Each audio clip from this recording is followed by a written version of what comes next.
এবার সিপিএম এ যোগদান, আমরা কেন বলছি এই কথাটা দেখুন, এসআইআর নিয়ে কিন্তু একটা আতঙ্ক, আর সেই আতঙ্কে কিন্তু এনআরসির মতো মানুষকে একটা ভয় দেখাতে শুরু করে দিয়েছে রাজ্য রাজনীতি। কিন্তু আসল তথ্য, যারা ভুয়ো ভোটার তারা তো বাদ যাবেই।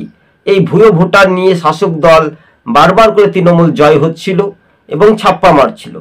এবং অতএব যদি আমরা একটা প্রশ্ন করি আপনাদেরকে, দেখবেন এই রাজ্যের মুখ্যমন্ত্রী কোথাও একটা উপনির্বাচনে জয় হবে, বলবে যে 6 মাসের মধ্যে ভোট করাবে, নিয়ে তারপরে দেখা যাবে যে মুখ্যমন্ত্রী তো ভোটে হেরেছিল। তার জন্য জবাব কে দিয়েছিলেন? ফিরদৌস শামীম, কে সিপিএম এর এক আইনজীবী। এই কথার উত্তরটা তিনি বিগত দিন থেকে বলে আসছিলেন, সংবাদ মাধ্যমের সমর্থকদের মাঝে তিনি বলেছিলেন।